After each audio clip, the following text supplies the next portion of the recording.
देखिए, applied physics first में ये इसमें हम शॉर्ट में हर एक आर्टिकल देखेंगे, मतलब किसी भी आर्टिकल के बारे में क्या मेन बातें आपको या की पॉइंट्स कौन से दिमाग में रखने चाहिए ताकि एग्जाम में जब आए तो वो उसे आप फ्री फ्लो से कर पाएं। तो वो चीज़ें हम इसमें देखेंगे। हम इसमें ज़्यादा डिटेलिंग में नहीं जाएंगे। हम केवल दिमाग में रखना क्या है उसका वो चीज़ें ज़्यादातर डिस्कस करेंगे। और इस जहाँ जहाँ पे एक एक नंबर के या दो दो नंबर के क्वेश्चन आएंगे उनको डिस्कस कर लेंगे। तो ये यूनिट नंबर 7 है, ऊष्मा एवं ऊष्मागतिकी। इसमें हीट वाला पार्ट भी है, वो भी इंपॉर्टेंट है, उससे भी क्वेश्चंस आते हैं। लेकिन इसके पार्ट 2 जो ऊष्मागतिकी है वो बहुत ज़्यादा इंपॉर्टेंट है, क्योंकि 5-5 नंबर के कई सारे क्वेश्चंस जो हैं वो इससे बनते हैं। तो इसमें भी हमने 2 पार्ट में इसको डिवाइड किया है। पहले हम ये 7 आर्टिकल पढ़ेंगे और इनके बाद फिर हम बचे हुए आर्टिकल्स पढ़ेंगे। तो आगे चल कर के हम इसी में अभी क्वाड्रनोट्स इंजन और ये सब चीज़ें हम आज के आज ही निपटा देंगे इसको। और तो शुरुआत हम जो करते हैं वो देखिए, हमने जो इस टाइम पे यहाँ पे टॉपिक्स लिखे हैं, पहला है निकाय द्वारा किया गया कार्य। इसको एक तो इक्वेशन वाइज और एक ग्राफ वाइज, ये हमारे वैसे डायरेक्ट सिलेबस में नहीं है, इसलिए इसके पूछे जाने के चांस कम होते हैं। हम केवल इसका फॉर्मूला पढ़ेंगे।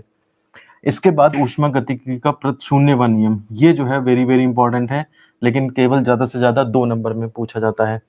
इसके बाद आंतरिक ऊर्जा के कंसेप्ट हैं जो डायरेक्ट सिलेबस में नहीं है, इसलिए हम इसको हल्का सा बता देंगे आपको। और इससे रिलेटेड जो फैक्ट्स हैं उनका यूज आगे आर्टिकल्स में होना है, इसलिए ये भी आपका एक तरह से सिलेबस में नहीं है, ऐसे कह सकते हैं। इसके बाद ऊष्मागतिकी का प्रथम नियम, मोस्ट इम्पॉर्टेंट, लेकिन वही है बात, स्टेटमेंट इसका 2 नंबर में आ सकता है। और साथ ही साथ जो है वो इसमें किस नियम पर आधारित है ये 1 नंबर में इससे पूछा जाता है। इसके बाद इसके साइन कन्वेंशन है, वो आपको कार्नोट इंजन में जब वर्क डन वगैरह ये सब निकालते हैं कार्नोट साइकिल में, तो उसमें जरूरत पड़ती है। तो ये भी चीज हमारा एक तरह से सिलेबस में डायरेक्ट नहीं इंक्लूडेड है। मैं बता दूं 11th क्लास के सिलेबस के मुकाबले यहाँ पर बहुत कम सिलेबस है हमारे पास। उसके बाद इसके प्रथम नियम की सीमाएं हैं, ये इसलिए इंपॉर्टेंट हैं क्योंकि यही आपके ऊष्मागतिकी के जो दूसरा नियम है, सेकंड लॉ ऑफ थर्मोडायनामिक्स है, उसका बेस बनाते हैं जाकर के। जो कमियां यहाँ पे हैं उन्हीं कमियों को इंडिकेट करके ऊष्मागतिकी का दूसरा नियम बना है, और वो बहुत इंपॉर्टेंट है। तो जब वो तैयार है तो उसके सहारे ये भी तैयार हो जाता है क्वेश्चन आराम से। और इसके बाद ऊष्मागतिकी के प्रथम नियम का समतापी व रुद्धोष्म प्रक्रम में एप्लीकेशन, इससे आपके एक एक नंबर के या दो दो नंबर के क्वेश्चंस बनते हैं जो आ सकते हैं, इसलिए हम इसे लेंगे। तो पूरे ये जो 7 आर्टिकल मैंने यहाँ पे लिखे हैं, इसमें से बहुत ज्यादा इंपॉर्टेंट आपका जीरोथ लॉ और ऊष्मागतिकी का प्रथम नियम और उसकी लिमिटेशंस, बस इतनी है। बाकी जितना हम करेंगे वो और चीजों में हेल्प करेगा आपका, बाकी उससे ज्यादा डायरेक्ट पेपर में आने वाला नहीं है।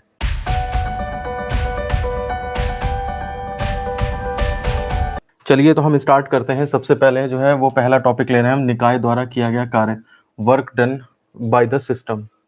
तो देखिए, इसमें वर्क डन सिस्टम में निकालने के लिए आपको सिचुएशन ऐसी दी रहेगी कि जैसे कोई सिलेंडर है और उसके अंदर आपने एक पिस्टन लगा दिया। इस सिलेंडर के अंदर जो है वो आपका गैस एक भरी है जिसका प्रेशर P है, जिसका वॉल्यूम V है और जिसका टेम्परेचर T है। ये 3 चीजें ज्यादातर जो है वो किसी भी सिस्टम के लिए दी रहती हैं। तो अब इसमें ये होगा कि आप ये देखिए कि ये प्रेशर P है गैस का, तो ये कंटिन्यूअसली जो है इस पिस्टन पे प्रेशर लगाएगी। ये देखिए इधर से जो है वो ये इस तरह से ये प्रेशर लग रहा है। अगर आप इस पिस्टन को रोकना चाहते हो, तो रोकना चाहने के लिए आपको क्या करना पड़ेगा, इसके ऊपर कुछ वेट्स पुट करने पड़ेंगे। ये मैंने कुछ वेट्स पुट कर दिए, तब जाकर के ये इस कंडीशन में स्टेबल रहेगा। अदरवाइज गैस जो है इस पिस्टन को धक्का देने लगेगी। अगर फ्रिक्शन नहीं है इस केस में और पिस्टन का वेट इग्नोर कर दें, तो उस केस में जो है वो ये गैस इस पिस्टन को अपने आप ही ऊपर उठाने लगेगी। आपको रोके रखने के लिए पिस्टन के ऊपर कुछ वेट्स अप्लाई करने पड़ेंगे। जितना इसका प्रेशर है उतना ही इससे फोर्स यानी कि प्रेशर अप्लाई करोगे, तब जाके तो गैस ये रुकेगी। अब मान लिया सपोज करिए हम किस या तो गैस को गर्म कर दें, मान लिया एक्सपेंड करती है, तो इस गैस में जो एक्सपेंशन आ सकता है वो आपका 2 तरीकों से आ सकता है। या तो इसको आप हीट अप कर दें, अगर आप इसको गर्म कर देते हो तो मॉलिक्यूल्स की एनर्जी बढ़ जाएगी, और मॉलिक्यूल्स की एनर्जी बढ़ने की वजह से क्या होगा, वो जो है वो एनर्जी बढ़ेगी तो वॉल्यूम उसका एक्सपेंड होने लगेगा, और वॉल्यूम बढ़ेगा तो ये पिस्टन को जो है ऊपर धक्का दे देगा। कहने का मतलब है प्रेशर बढ़ेगा तो उससे पिस्टन ऊपर खिंच जाएगा और वॉल्यूम आपका जो है वो इंक्रीज कर जाएगा। दूसरा तरीका ये है, आप गर्म नहीं करो, गर्म मत करो, आप केवल एक वेट हटा लो। तो एक वेट हटाने का मतलब क्या है, मैंने प्रेशर रिड्यूस कर दिया है। प्रेशर रिड्यूस करने से क्या होगा, वॉल्यूम अपने आप बढ़ने लगेगा। तो आपका दूसरा तरीका ये है कि आप प्रेशर रिड्यूस कर दो, इससे भी वॉल्यूम बढ़वा सकते हो। तो वॉल्यूम एक ही काम करने के देखिए दो तरीके आ गए, या तो गर्म कर दो, प्रेशर उतना ही रखो, गर्म कर दो गैस, और नहीं तो क्या करो कि आप प्रेशर कम कर दो, तो उस केस में भी वॉल्यूम इंक्रीज कर जाएगा। बहरहाल कुछ भी हो, आपका अगर मान लिया सपोज करिए प्रेशर जो है वो P कांस्टेंट रखा आपने, ये पहले वाले केस की बात करें, अगर प्रेशर कांस्टेंट रखते हैं आप और फिर वॉल्यूम को इंक्रीज करा देते हैं, V से कुछ बढ़ा देते हैं, तो उस केस में कितना वर्क डन होगा उसका मैं डायरेक्ट आपको फॉर्मूला बता रहा हूँ। देखिए किया गया कार्य दो तरीकों से निकलता है, इक्वेशन वाइज और ग्राफ के अकॉर्डिंग। दोनों ही चीजों की जरूरत पड़ती है हमें। इक्वेशन वाइज आपको जरूरत पड़ेगी जब हम आइसोथर्मल और एडियाबैटिक प्रोसेस लेंगे, समतापी और उद्घोष्म प्रकार लेंगे, तो उसमें वर्क डन निकालने में यूज होगा। और ग्राफ का यूज हमारा करा जाएगा वहां पे, कहाँ पे, जब हम कार्नोट साइकिल वगैरह देखेंगे वहां पे कंसेप्ट आता है। तो इसलिए मैं इस आर्टिकल पे इतना जोर दे रहा हूँ। अदरवाइज आपको सीधे यहाँ पे एक फॉर्मूला रटना है, मैं बता देता हूँ आपको क्या रटना है फॉर्मूला। अगर आपके पास कोई गैस है और उसका वॉल्यूम V से बढ़ करके V प्लस डेल्टा V हो जाता है, समझ रहे बात को, यानी कि इनिशियल वॉल्यूम ये है, फाइनल वॉल्यूम ये है, डेल्टा V निकालोगे तो V2 minus V1, final minus initial. अगर आपको वॉल्यूम में चेंज पता है डेल्टा V, तो किया गया कार्य जो होता है W is equal to P into delta V, delta W is equal to P into delta V। ये फॉर्मूला होता है कितना गैस का प्रेशर है, कितना वॉल्यूम में चेंज हुआ, अगर हम मल्टीप्लाई कर दें तो कितना काम करा गया गैस द्वारा या गैस पर, तो वो चीज हम जो है इस फॉर्मूले से निकाल सकते हैं। ध्यान दीजिए, अगर आपका वॉल्यूम में चेंज बहुत स्मॉल है, अगर आपका delta V tending to dV है, तो उस केस में यही formula dW is equal to P into dV ऐसे लिखा जा सकता है। और अगर आपको मान लिया सपोज करिए पहले वॉल्यूम V1 है बाद में V2 है, तो आप W is equal to integral V1 to V2 PdV ऐसे भी कर सकते हो। हालांकि इंटीग्रेशन आपने नहीं पढ़ा है, लेकिन आप ध्यान दीजिए, कोई छोटी सी चीज है, छोटे से इंटरवल पे डिफाइन है, अगर आपको उसे बड़े लेवल पे ले जाना है तो उसके लिए हम इंटीग्रेशन का यूज करते हैं। तो अगर छोटे से वॉल्यूम चेंज में अगर आपका वर्क डन छोटा है, तो पूरा वॉल्यूम V1 से V2 तक बढ़ाने में कितना वर्क डन करना पड़ेगा, तो वो W इज इक्वल टू क्या होगा, आप छोटे लेवल पे निकालो और फिर उसे इंटीग्रेट कर दो। ये कहलाती है लोअर लिमिट और ये कहलाती है अपर लिमिट। तो V1 से V2 तक अगर हम इंटीग्रेट कर दें तो ये W निकल आता है। इस फॉर्मूले की जरूरत जब हम आइसोथर्मल प्रोसेस पढ़ेंगे, यानी कि समतापी प्रक्रम में किया गया कार्य 5 नंबर का इंपॉर्टेंट क्वेश्चन बनता है, तो वो उसमें इसकी जरूरत पड़ेगी, हम अभी इसी वीडियो में देखेंगे। तो ये जो हुआ आपका क्या बोलते हैं, work done by the system, ये आपका इसका फॉर्मूला निकल आता है।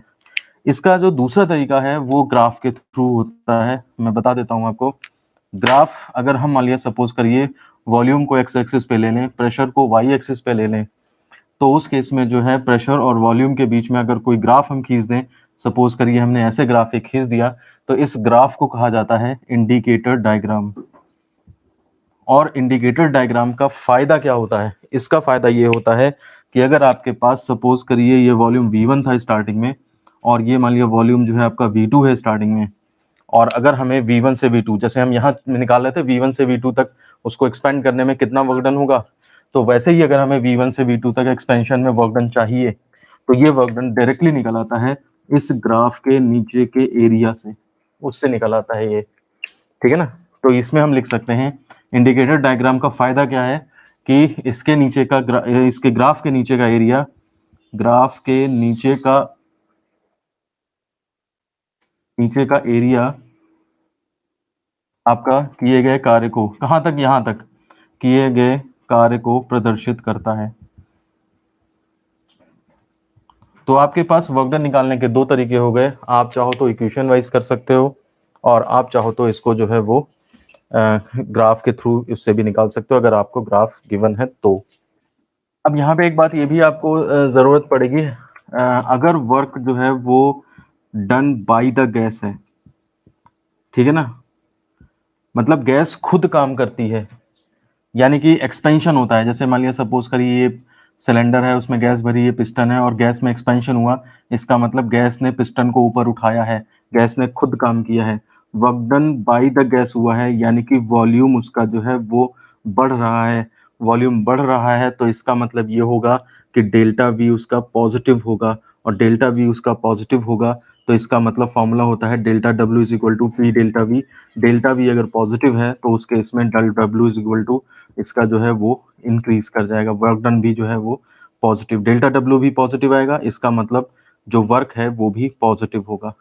तो कहने का मतलब ये है कि जब डेल्टा वी होता है, डेल्टा वी जो है वो पॉजिटिव होता है, तो इसका मतलब work done by the gas होता है, और ऐसे केस में वर्क जो है पॉजिटिव लिया जाता है। इसके अलावा अगर गैस जो है उस पर काम किया जाए, work done on the gas हो जाए, ऑन द गैस का मतलब गैस कुछ नहीं कर रही है, मैंने उसके ऊपर प्रेशर कर दिया, तो गैस ने खुद कुछ नहीं किया, तो इस केस में आपका वर्क डन जो है वो नेगेटिव करा जाता है, नेगेटिव होता है। और डेल्टा वी भी इस केस में क्या होता है, वो भी नेगेटिव होता है, क्योंकि वॉल्यूम पहले कम है, पहले ज़्यादा है और बाद में कम हो रहा है। Delta V is equal to होता है V2 माइनस V1।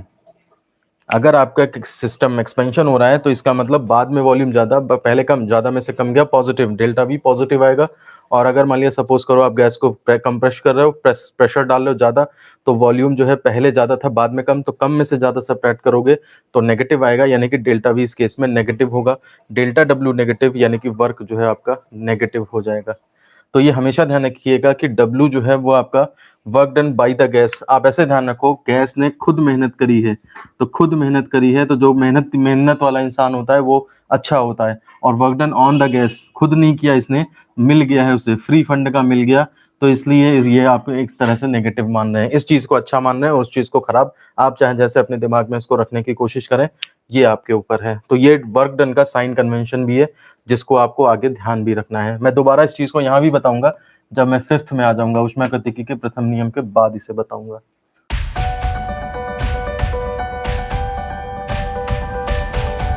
देखिए, ऊष्मागतिकी का शून्यवां नियम, ये दूसरा टॉपिक हमारे पास हुआ रहा है, जीरोथ लॉ ऑफ थर्मोडायनेमिक्स। छोटा सा टॉपिक है, छोटा सा लॉ है। एक्चुअली ये बाद में डिराइव हुआ, बाद में लोगों ने कहा कि इसको भी एक नियम बना दो। अब ये इस लायक नहीं था कि इसको ऊष्मागतिकी के प्रथम और द्वितीय नियम के बाद तृतीय नियम या चतुर्थ नियम रखें, क्योंकि इसके अंदर जो बातें बताई गई हैं वो बहुत ही माइन्यूट, मतलब सिंपल बातें हैं। तो इसलिए उन्होंने प्रथम नियम चूंकि पहले आ चुका था, तो उससे भी पहले क्या होता है, तो कुछ नहीं होता उससे पहले, तो इसलिए उन्होंने इसका नाम शून्यवां नियम यानी कि जीरोथ लॉ रख दिया। इसके अंदर सिंपली आपको कंसेप्ट ये लेना है कि अगर मान लिया सपोज करिए आपके पास कमरे के, जैसे मान लिया एक कमरे में टेम्परेचर 30 डिग्री सेंटीग्रेड है, दूसरे कमरे में टेम्परेचर 20 डिग्री सेंटीग्रेड है, तो ऐसी सिचुएशन में क्या होगा, अगर हम हीट का आदान प्रदान करने लगे इसके अंदर, तो देखिए हीट जो है वो higher temperature to lower temperature तब तक जाती रहेगी जब तक कि दोनों के टेम्परेचर सेम ना हो जाएं। जब इसका भी टेम्परेचर 25 और इसका भी टेम्परेचर 25 होगा, तो ये हीट ट्रांसफर यहाँ से रुक जाएगा।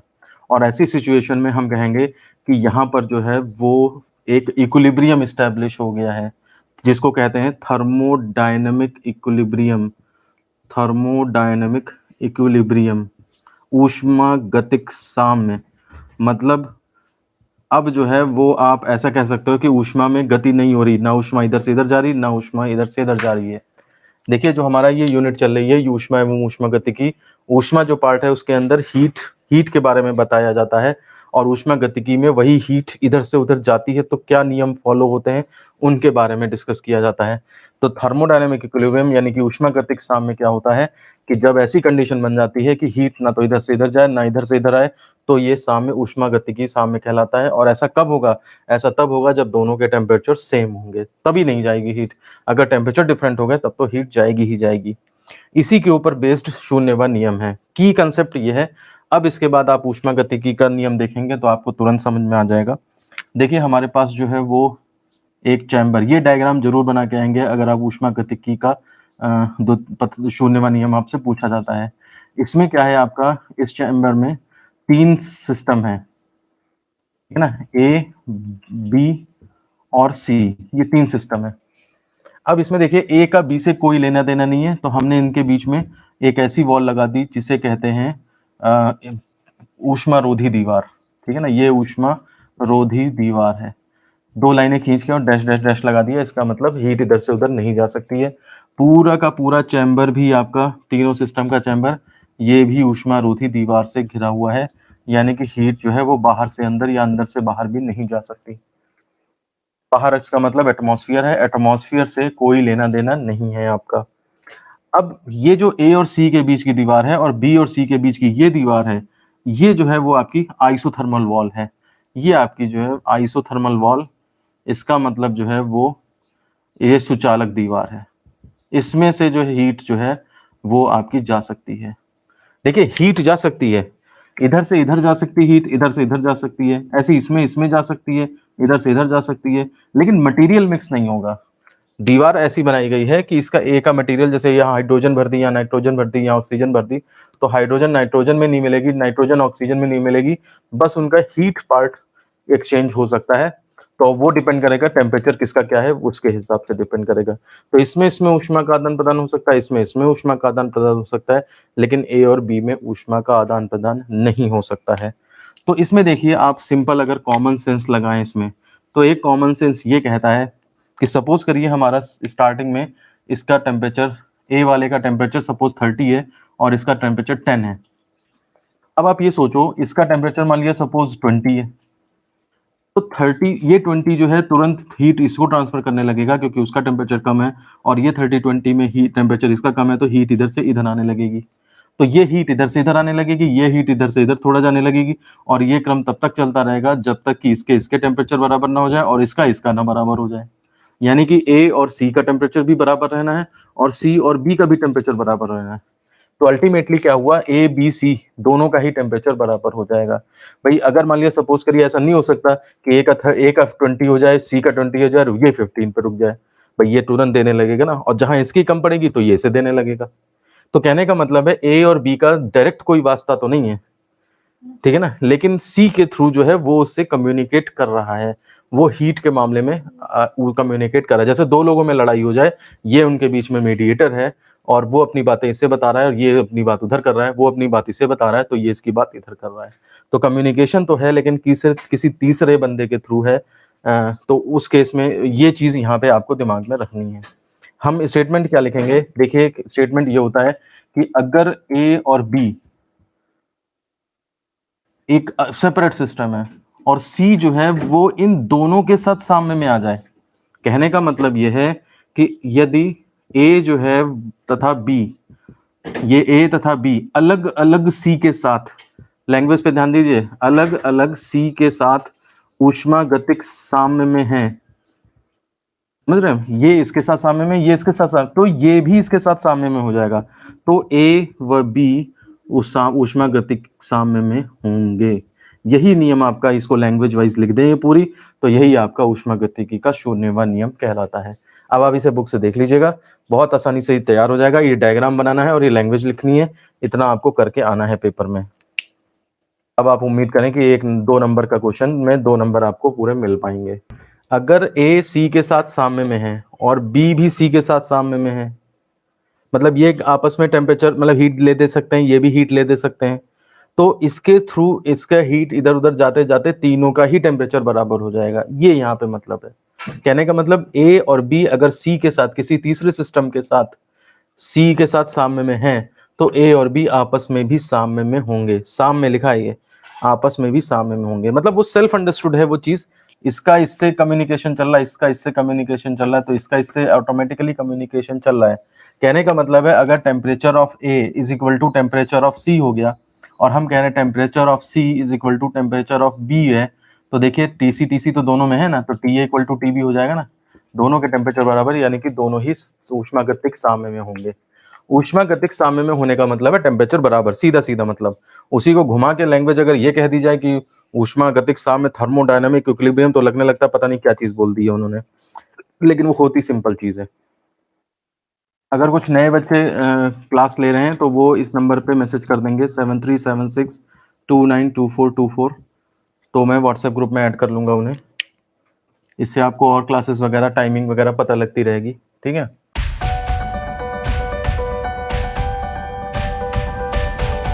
तीसरा पॉइंट देखिए, आंतरिक ऊर्जा। आंतरिक ऊर्जा को कहते हैं इंटरनल एनर्जी। अलग से नहीं आएगा पेपर में, मुश्किल है, लेकिन इससे रिलेटेड जो कंसेप्ट्स हैं वो आपके और आर्टिकल्स में लगेंगे, इसलिए मुझे इसे जबरदस्ती लेना पड़ रहा है। इंटरनल एनर्जी देखिए, गैस की आंतरिक ऊर्जा क्या होती है। आंतरिक नाम सबसे पहले क्यों लगा, आप देखिए, अगर जैसे मान लिया हवा बह रही है, आप खड़े हो, हवा बह रही है, तो इसका मतलब हवा बह रही है, तो इसका मतलब इसे इसके अंदर काइनेटिक एनर्जी है, वो तो ठीक है। अब आके एक कमरे में बैठ जाओ, कमरे में पंखा नहीं चल रहा है, बिल्कुल उसके अंदर जो है वो गैस जो है वो रुकी हुई है। तो गैस रुकी हुई है यानी कि हवा जो है नहीं बह रही है, लेकिन फिर भी इसके मॉलिक्यूल्स के पास जो है वो अपनी एनर्जी होती है। वो मॉलिक्यूलर लेवल पे होती है, छिपी हुई ऊर्जा होती है, इसीलिए उसे इंटरनल एनर्जी यानी कि आंतरिक ऊर्जा कहा जा रहा है। बाहर से तो कुछ नहीं हवा बह रही है, लेकिन अंदर से जो है वो उसके मॉलिक्यूल्स में एनर्जी होती है। अब आप ये देखिए कि अगर मॉलिक्यूल में एनर्जी होती है, तो वो कितने टाइप की हो सकती है?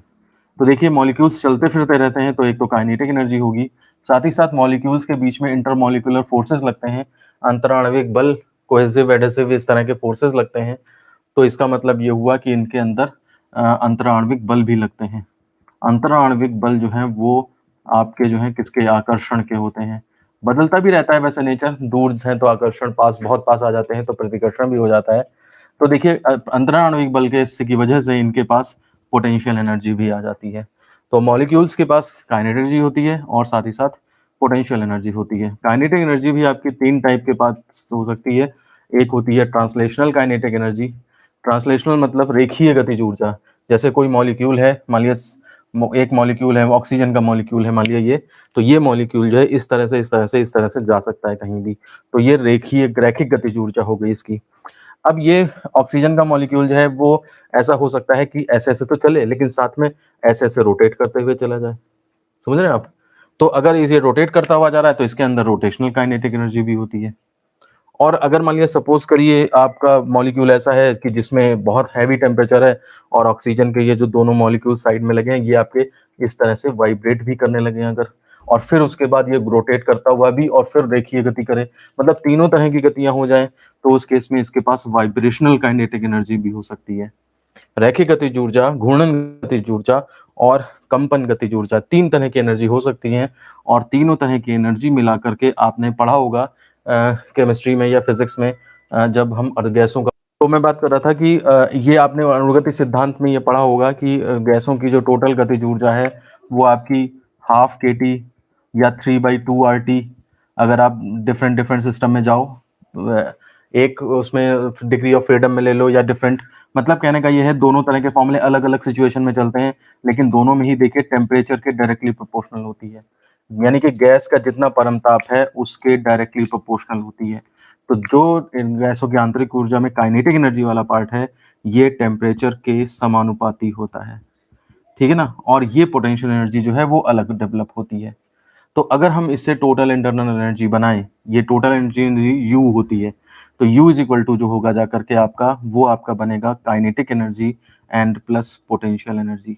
हालांकि आप ध्यान दीजिए कि यू से पोटेंशियल एनर्जी को भी डिनोट करते हैं, लेकिन यहाँ पे यू टोटल है और काइनेटिक एनर्जी पोटेंशियल एनर्जी दोनों अलग अलग है।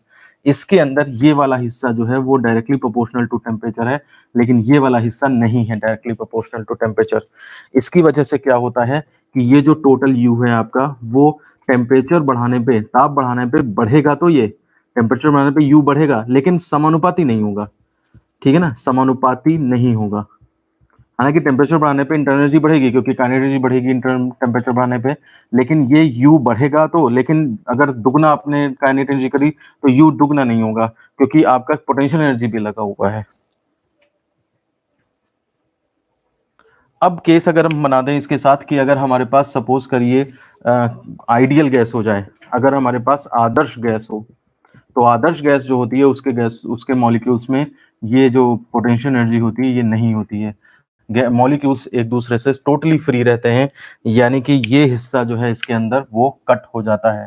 तो यानी कि ऐसे केस में आदर्श गैस में अगर हम टोटल एनर्जी देखें U इज इक्वल टू, तो वो पोटेंशियल एनर्जी हट जाता है, यानी कि केवल काइनेटिक एनर्जी रहता है।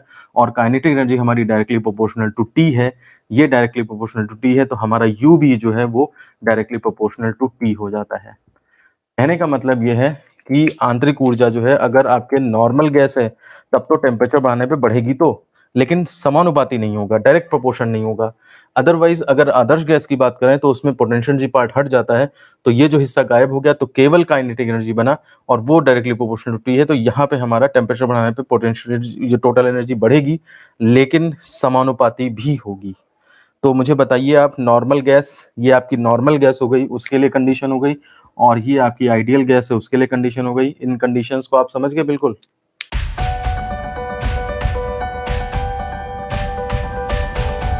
अब देखिए चौथे पॉइंट पे आते हैं हम, ये बहुत इंपॉर्टेंट पार्ट है, ऊष्मागतिकी का प्रथम नियम। इसको कहेंगे हम ऊष्मागतिकी का प्रथम नियम, या फिर इंग्लिश में कहेंगे फर्स्ट लॉ ऑफ थर्मोडायनेमिक्स।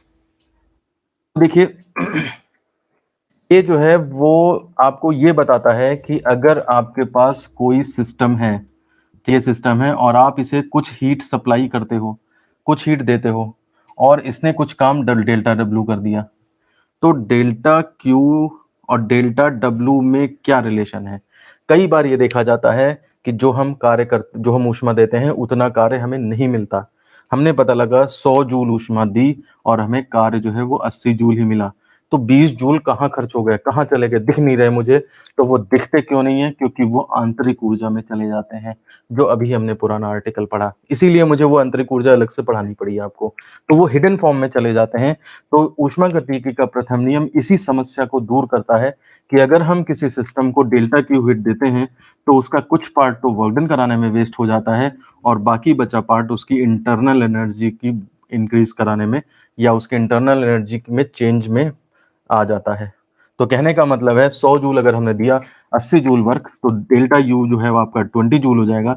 देखिए अब 100 ये भी हो गए, ये 100 ये भी हो गए, तो एक तरह से आपका हिसाब किताब बराबर हो गया। तो इस लॉ की हेल्प से जो है एक्चुअली सारा हिसाब किताब एनर्जी का बराबर हो जाता है। इसका मतलब अगर कोई हमसे कहे कि ये जो है वो किस फंडामेंटल लॉ पे बेस्ड है, तो ये आपका ऊर्जा संरक्षण के नियम पर बेस्ड है, ठीक है ना, ऊर्जा संरक्षण के नियम पर आधारित है। एक नंबर में ये क्वेश्चन पूछा जाता है और सिंपल सा है, आपने जो दिया वही मिल गया आपको।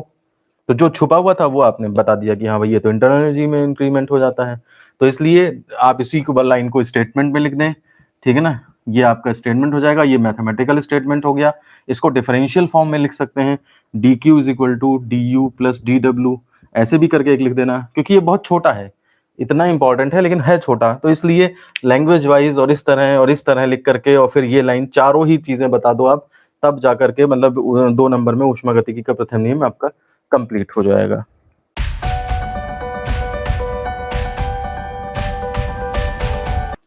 अब देखिए 5वां पॉइंट आता है साइन कन्वेंशन।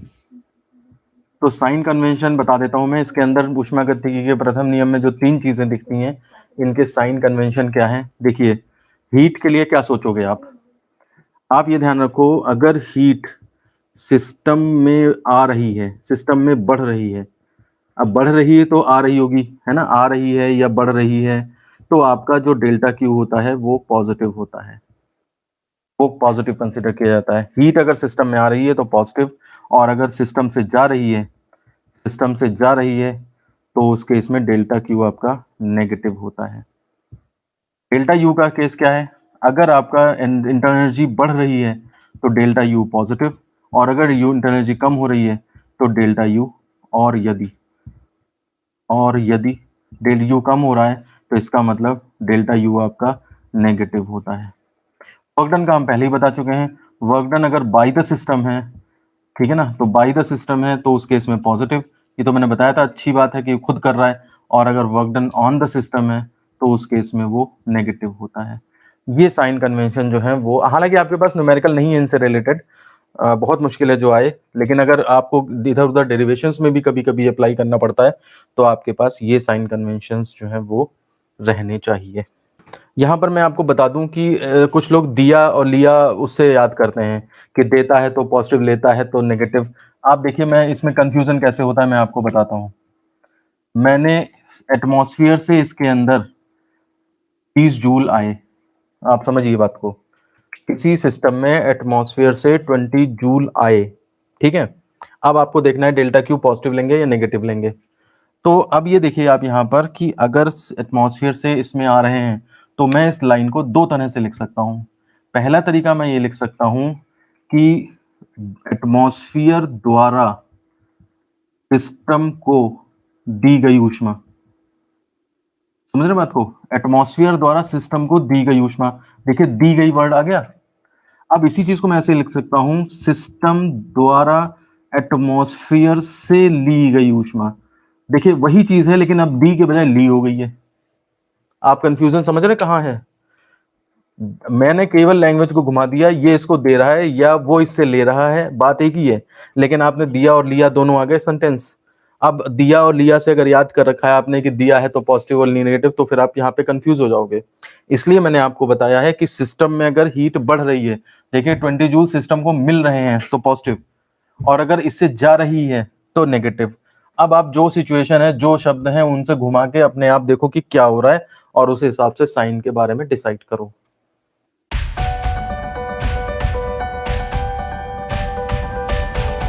इसके बाद देखिए आप प्रथम नियम की सीमाएं। सीमाएं से पहले आप जरा प्रथम नियम का समतापी व रुद्धोष्म प्रक्रम में एप्लीकेशन देख लीजिए, ठीक है ना। 7th पॉइंट पहले देख लीजिए, प्रथम नियम का समतापी व रुद्धोष्म प्रक्रम में एप्लीकेशन, मतलब ये उसमें अगर लगा दें हम इसको समतापी प्रक्रम में या रुद्धोष्म प्रक्रम में, तो ये क्या बातें बताता है, क्या इंफॉर्मेशन देता है।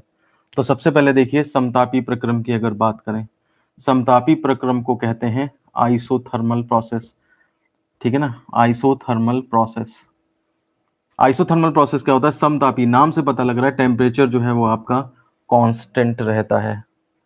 अब देखिए अगर टेम्परेचर कांस्टेंट रहेगा, तो मैंने अभी आपको आंतरिक ऊर्जा वाले पार्ट में बताया था कि आइडियल गैस है तो आंतरिक ऊर्जा जो है वो ताप के डायरेक्टली प्रोपोर्शनल होती है।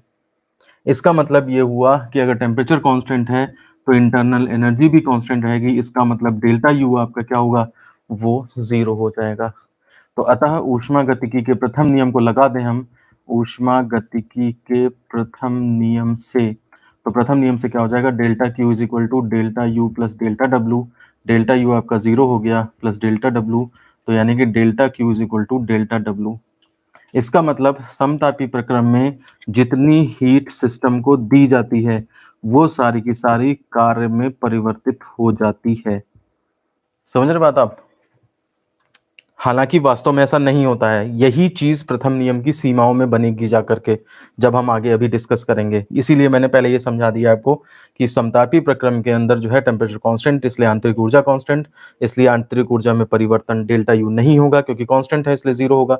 और उस केस में प्रथम नियम अगर हम लगा दें तो डेल्टा क्यू ये होता है और डेल्टा यू की वैल्यू ये जीरो डाल दीजिए, तो delta Q is equal to W, मतलब जो हीट दो वही वर्क में मिल जाएगा। लेकिन ये कह तो रहा है, लेकिन ये ऐसा होता नहीं है, ये इसकी कमी है। उसने बता तो दिया लेकिन वास्तव में हो नहीं रहा है। अच्छा, दूसरी बात, रुद्धोष्म प्रक्रम में अगर हम देखें तो रुद्धोष्म प्रक्रम जो होते हैं, यानी कि उनको इंग्लिश में कहते हैं एडियाबैटिक प्रोसेस। एडियाबैटिक प्रोसेस जो होते हैं उनके बारे में ये बात होती है कि इनमें जो है वो ऊष्मा का आदान प्रदान बाहर से नहीं होता है, चारों तरफ से इंसुलेटिंग मटेरियल होता है और बाहर से जो है वो हीट, ऊष्मा, ये देखिए मतलब क्या है, रुद्ध और ऊष्मा। ऊष्मा जो है अवरुद्ध है, यानी कि सिस्टम से ना तो हीट बाहर जाती है ना ही हीट अंदर आती है, यानी कि इसके अंदर डेल्टा क्यू जो है वो क्या होता है, जीरो होता है। तो ऊष्मागतिकी का अगर हम प्रथम नियम लगा दें तो delta Q is equal to जो है वो आपका, देखिए इसमें जीरो, पहले तो फॉर्मूला लिख दो, अगली लाइन में डेल्टा क्यू की वैल्यू जीरो पुट हो जाएगी, तो यहाँ से आपका जो है वो delta U is equal to जो आ जाएगा, delta U is equal to minus delta W, ये आपका रिजल्ट आता है। इस रिजल्ट को हम अभी समझाएंगे। देखिए मैं इस लाइन को जरा ऊपर लिख देता हूँ, delta U is equal to minus delta W, और इसके बेस पे आपको दो घटनाएं समझाता हूँ मैं, जो डेली लाइफ में इसके ऊपर एक नंबर का क्वेश्चन भी इंपॉर्टेंट होता है, हो सकता है आपसे पूछ दिया जाए, क्योंकि आपके सिलेबस में समतापी और रुद्धोष्म प्रक्रम है। डिटेल में हम आगे अभी और भी पढ़ेंगे, लेकिन अभी फिलहाल हम ये दो एक चीजें देख लेते हैं। इससे आपको दो बातें पूछी जाती हैं। पहली ये होती है, थर्मस में रखी चाय, अगर आपके पास थर्मस है और उसमें चाय रखी है, तो रखी चाय को अगर हम हिलाएं तो गर्म हो जाती है। आप ध्यान दो, अगर कप में कोई चाय दे, छोटे बच्चों को देते हैं, दूध देते हैं, तो हिला हिला अगर गर्म हो जाता है तो हिलाते हैं गिलास को ताकि ठंडा हो जाए, तो वैसे हिलाने पर ठंडा हो रहा है। लेकिन अगर थर्मस में चाय, मतलब पूरा क्लोज्ड है आपका थर्मस और उसमें चाय रखी है और काफी देर हो चुकी है सुबह से शाम, तो आप उसको लगातार जो है वो 2-3 मिनट तक हिलाएं, तो देखिएगा अंदर जो चाय है वो गर्म हो जाती है। ये उल्टा इफेक्ट कैसे हो जाता है तो वो हमें देखना है। और दूसरा आप गया यह है कि अगर साइकिल की ट्यूब फट जाए, साइकिल की ट्यूब फटने से जो हवा निकलती है, हवा जो निकली वो ठंडी हो जाती है। ये आपको ये भी पूछा जाता है। आप इसका एक्सपेरिमेंट, साइकिल की ट्यूब फाड़ने की जरूरत नहीं है। आप सिंपल देखिए, आप अपने मुंह से जो है वो अपने हाथ पे फूंक मारिए। कैसे? एक बार मुंह खुला रख करके ऐसे इस तरह, तो देखिए आपको गर्म फूंक लगेगी, ठीक है। और एक बार मुंह को पतला कर लीजिए इस तरह से, तो उस केस में जो है आपको जो है ठंडी फूंक नजर आएगी। तो ऐसा कैसे हुआ कि आपने मुंह खोल के जब फूंका तो फिर वो गर्म हवा निकली, और मुंह पतला करके फूंका तो वो जो है वो ठंडी हवा कैसे हो गई? तो ये डिफरेंस भी जो है वो इसी वजह से समझ में आ जाएगा आपको। अब आप देखिए इसमें, आपने क्या किया, थर्मस में रखी चाय को हिलाई तो गर्म हो गई। थर्मस क्या है? ऊष्मा अवरुद्ध है, इसका मतलब ये रुद्धोष्म प्रक्रम हुआ, ठीक है ना। रुद्धोष्म प्रक्रम हुआ तो मेरा फॉर्मूला कौन सा लग जाएगा? Delta U is equal to minus delta W. अब आप ये देखिए कि थर्मस में रखी चाय को हिलाया है, हमने हिलाया, थर्मस में रखी चाय ने कुछ नहीं किया। तो work done on the system है, work done on the system, मतलब सिस्टम पर किया गया, सिस्टम ने खुद नहीं किया। इसका मतलब जो है वो डेल्टा डब्ल्यू यहाँ पर नेगेटिव होगा। डेल्टा डब्ल्यू अगर नेगेटिव होगा तो इस फॉर्मूले से आप देखिए delta U is equal to minus और डेल्टा डब्ल्यू आपका नेगेटिव, यानी कि माइनस और नेगेटिव मतलब क्या हो जाएंगे? पॉजिटिव हो जाएगा। डेल्टा यू पॉजिटिव होने का मतलब क्या निकलेगा? कि आपकी इंटरनल एनर्जी बढ़ रही है, और मैंने बताया था इंटरनल एनर्जी ही ताप के समानुपाती होती है। तो इसका मतलब इंटरनल एनर्जी बढ़ी तो आपका टेम्परेचर भी बढ़ जाएगा। इसका मतलब चाय जो है वो आपकी गर्म हो जाएगी। तो अगर इसका यूज आप रिस्क वो उसमें कर सकते हैं इमरजेंसी में, कि अगर आपके पास सपोज करिए थर्मस में चाय है, वो बहुत ठंडी हो चुकी है, कोई आदमी बाद में लौट के आया और वो उसको चाय देनी है आपने, तो आप क्या कर सकते हैं, इस तरीके से उसको गर्म करके उसे पकड़ा सकते हैं। इसके बाद दूसरा देखिए, साइकिल की ट्यूब फटने से निकली हवा ठंडी हो जाती है। तो इसमें देखिए साइकिल की ट्यूब जब फटेगी तो एकदम से जो हवा है अंदर जो प्रेशर के साथ भरी हुई है, ये एकदम से एटमॉस्फेयर में आके फैल जाती है। यही काम तब भी होता है जब हम फूंकते हैं।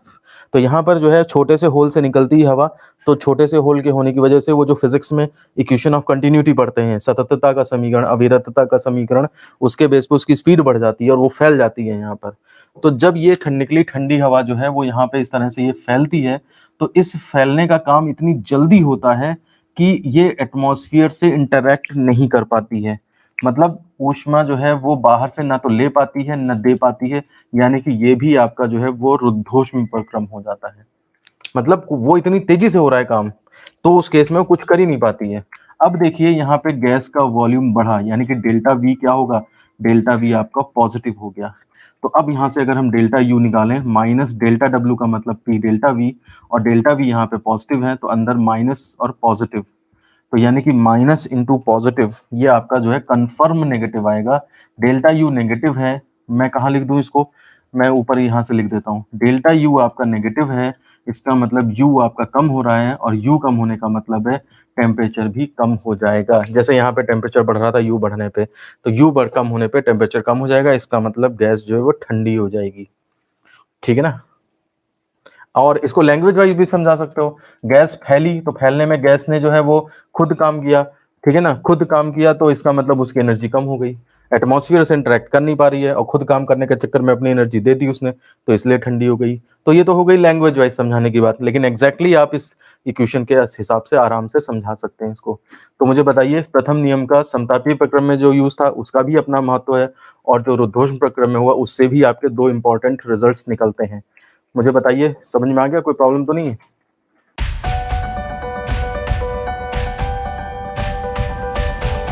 देखिए अब हम बचा हुआ वो पॉइंट 6 देख लेते हैं, प्रथम नियम की सीमाएं। तो प्रथम नियम की जो सीमाएं हैं उसमें एक तो यही हो जाता है, पहला, इसके दो हिस्से हैं और यही दोनों आपका जो है वो ऊष्मा गतिकी का जो द्वितीय नियम है उसका बेसिक्स बनेंगे जा करके। तो आप देख लीजिए कि क्या चीजें हैं इसके अंदर। पहला तो वही है कि इसमें ऊष्मा गतिकी का फर्स्ट लॉ बताता है कि delta Q is equal to delta W. समतापी प्रक्रम में ये चीज होनी चाहिए, पर वास्तव में डेली लाइफ में जब हम देखें तो ऐसा नहीं होता है, ठीक है ना। सारा का सारा हीट वर्क में कन्वर्ट नहीं हो पाता है। जब इंजन कोई बनाया जाता है तो जब हीट ली जाती है तो वर्क मिलने के साथ साथ कुछ ऊष्मा जो है वो उसको अब सिंक में देनी पड़ती है, ठीक है ना। तो वास्तव में ऐसा नहीं होता, कुछ ऊष्मा सिंक को देनी पड़ती है। तो ये चीज कैसे हो जाती है, ये चीज के बारे में कुछ नहीं बोलता। इसने तो बोल दिया भैया ऐसा हो जाएगा, लेकिन वास्तव में तो नहीं हो रहा ना। तो ये इसकी कमी है एक। दूसरी कमी जो इसके अंदर है वो ये है कि अगर मान लिया सपोज करिए हमारे पास एक बॉडी है हायर टेम्परेचर पे और एक बॉडी है लोअर टेम्परेचर पे। अब देखिए इसमें हीट कहाँ से कहाँ जाएगी, heat higher temperature to lower temperature अपने आप बहती है। तो अगर heat lower temperature to higher temperature बहे तो इसके हिसाब से ये सही है, दोनों काम हो सकते हैं, कोई दिक्कत नहीं हमें। ये लॉ के हिसाब से वो कह रहा है कि हमें कोई दिक्कत नहीं, हीट चाहे हायर से लोअर जाए चाहे लोअर से हायर जाए, ठीक है ना। लेकिन वास्तव में देखा जाता है कि हीट हायर टू लोअर अपने आप जाती है, लेकिन लोअर टू हायर अपने आप नहीं आती है। आप जैसे अगर फ्रिज देखो, ये फ्रिज हमारा जो है जो ठंडा है पहले से और बाहर हमारा एटमॉस्फेयर गर्म है, फ्रिज से अगर और हीट निकालनी और ठंडा करना है उसे, तो इसके लिए आपको बिजली की जरूरत पड़ती है, इलेक्ट्रिसिटी चाहिए, एनर्जी चाहिए, तब जाके होगा, अपने आप हीट बाहर नहीं आएगी। लेकिन अगर आप फ्रिज को खोल दो तो उसकी हीट बाहर अपने आप निकल जाएगी, उसके लिए बिजली की जरूरत नहीं है। तो प्रथम नियम के हिसाब से हीट हायर टू लोअर चले, लोअर टू हायर चले, कोई दिक्कत नहीं है। लेकिन वास्तव में देखा जाता है कि हीट हमेशा हायर टू लोअर चलती है, लोअर टू हायर क्यों नहीं चलती ये कुछ नहीं बताता उसके बारे में, इसके हिसाब से सही है। तो इसमें आप ये बस इतना, ये दो चीजें इसको समझा देंगे आप। इसके बारे में तर्क ये दिया जाता है कि भाई देखिए, आप बरेली पे, मैं बरेली में हूँ और बगल में मुरादाबाद है। अगर मुझे बरेली से मुरादाबाद जाना है तो मैं यही रोड से जाऊंगा, और मुरादाबाद से वापस बरेली आना है तो फिर मैं उसी रोड से आ जाऊंगा। तो जो रोड मुझे इधर से इधर ले जा सकती वही रोड तो मुझे इधर से इधर लाएगी। लेकिन यहाँ पे ऐसा नहीं होता, अगर heat higher temperature lower temperature जा सकती तो लोअर से हायर जाने में क्या दिक्कत है, लेकिन नहीं होता इस तरह से। आप देखिए हीट हमेशा हायर टू लोअर चलती है, लोअर टू हायर अपने आप नहीं जाती है, उसके लिए हमें दुनिया भर के खटराक करने पड़ते हैं। तो ये ऊष्मागतिकी के प्रथम नियम की सीमाएं होती हैं। तो हमने जितने यहाँ पे टॉपिक लिखे हैं वो सारे के सारे कंप्लीट हो गए हैं। अब इसके बाद अब हम जो है वो जो टॉपिक्स लिखेंगे वो 5-5 नंबर वाले इंपॉर्टेंट क्वेश्चंस बनेंगे, और आगे 5-6 टॉपिक और हैं, बस फिर ये आपका पार्ट चैप्टर खत्म हो जाएगा।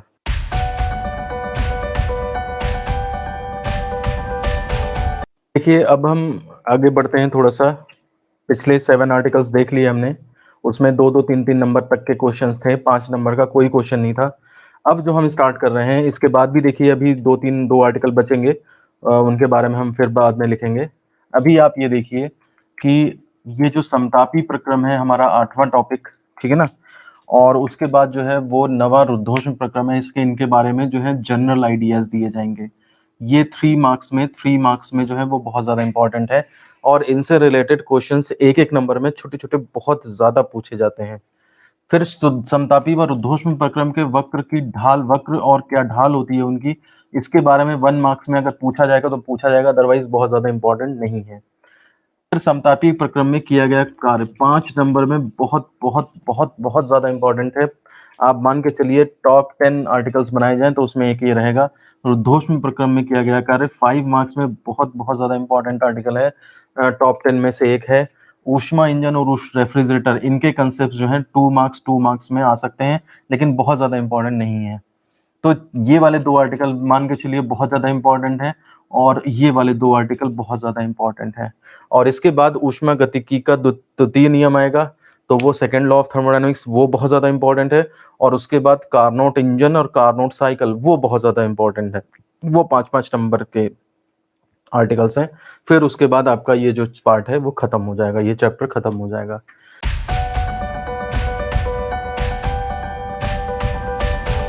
तो देखिए सबसे पहले हम देखते हैं समतापी प्रक्रम। 8th जो है वो समतापी प्रक्रम है। अगर आपके पास कहने को आ जाए कि क्या होता है और इसके ऊपर शॉर्ट नोट लिखिए, तो आप ध्यान रखिए कौन कौन से हेडिंग आपको इसमें करनी है। आइसोथर्मल प्रोसेस, ठीक है ना। तो इसमें जो हेडिंग बताई जाती है मैं बता देता हूँ, समतापी प्रक्रमाएं या रुद्धोष्म प्रक्रमाएं, ये हेडिंग जरूर लिखी जाएंगी।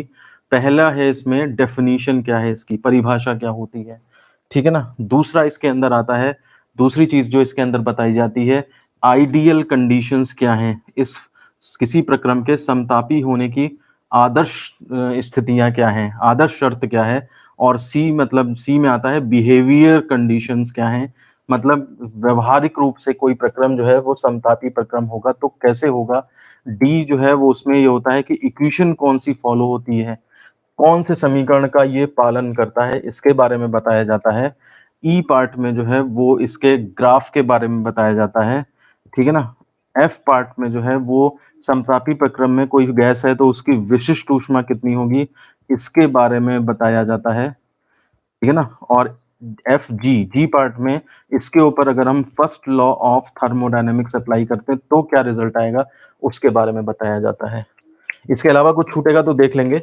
फर्स्ट लॉ ऑफ थर्मोडायनेमिक्स हमने अप्लाई करके आपको दिखा भी रखा है अभी इसी वीडियो में, कि जब हमने किया था तो delta Q is equal to delta W आ गया था, यानी कि जितनी हीट दोगे सारा का सारा वर्क डन में आता है। अब देखिए हम स्टार्ट करते हैं। सबसे पहले डेफिनेशन, ऐसा प्रक्रम जिसके अंदर क्या हो, टेम्परेचर कांस्टेंट हो, ठीक है ना, तो वो समतापी प्रक्रम होगा। बड़े आराम से डेफिनेशन इसकी रट जाएगी। अब बात आती है आइडियल कंडीशन क्या है। तो आइडियल कंडीशन क्या है कि अगर आपके पास कोई, ये आपका सिलेंडर हो गया, इसके अंदर गैस भर दी, ये पिस्टन हो गया, और अगर आप चाहते हो कि कोई भी प्रक्रम करें, मान लिया सपोज करिए मैंने क्या किया, इसको प्रेस कर दिया, कंप्रेस कर दिया, तो कंप्रेस करके ये आपका जो पिस्टन है वो मान लिया यहाँ पे आ गया, यहाँ तक खिसक आया। अब गैस के मॉलिक्यूल्स पास पास आ गए, मॉलिक्यूल्स पास पास आ गए, कोलिजन बढ़ेंगे, यहाँ पे अंदर हीट डेवलप होगी। अब अगर ये हीट तुरंत के तुरंत बाहर चली जाए तो सिस्टम का टेम्परेचर नहीं बढ़ने पाएगा, यानी कि टेम्परेचर कांस्टेंट हो जाएगा। तो कहने का मतलब है अगर कोई प्रोसेस आइसोथर्मल होना चाहता है तो उसके लिए कंडीशंस क्या होती हैं। तो आइडियल कंडीशन, आदर्श स्थिति में ये होता है कि उसकी जो दीवारें हैं, उसकी दीवारें जो हैं वो पूर्ण सुचालक पदार्थ से बनी हो, ठीक है ना। पूर्ण सुचालक पदार्थ मतलब परफेक्टली कंडक्टिंग मटेरियल से इसकी दीवारें बनी हैं। अगर अंदर मान लिया 100 जूल हीट भी डेवलप हो जाए तो एक झटके में वो बाहर निकल जाए, तभी तो टेम्परेचर नहीं बढ़ेगा। अगर वो 100 जूल में से 20 जूल भी अंदर रहेगा तो गैस का टेम्परेचर थोड़ा सा बढ़ जाएगा। तो इसका मतलब ये हुआ कि अगर आप चाहते हो कि प्रक्रम में टेम्परेचर न बढ़े, तो अगर गैस मतलब अंदर कुछ हीट डेवलप हो रही है तो तुरंत बाहर निकल जाए, या मान लिया अंदर हीट कम ही पड़ रही है तो तुरंत एटमॉस्फेयर से बाहर भी आ जाए। तो ऐसा तभी संभव है जब दीवारें जो हैं वो पूर्ण सुचालक पदार्थ से बनी हो। लेकिन अब समस्या क्या है, समस्या हमारे पास ये है, हाँ, तो मैं ये कह रहा था कि डेली लाइफ में देखा जाता है कि कोई भी मटेरियल पूर्ण सुचालक नहीं होता है, ठीक है ना। आपको हीट ट्रांसफर करने में समस्याएं आती हैं। आपने देखा होगा कि अगर आप लोहे का चिमटा पकड़ कर रोटी बनाओ ना, तो रोटी बनाने में भी क्या होता है कि चिमटे को थोड़ी देर के लिए आग में रख दो अगर, तब भी आप उसे आराम से पीछे से पकड़े रह सकते हो। इसका मतलब लोहा, स्टील वगैरह भी टेम्परेचर को इतनी जल्दी ट्रांसफर नहीं कर रहे हैं, तो इसलिए पूर्ण सुचालक पदार्थ मिलना मुश्किल है।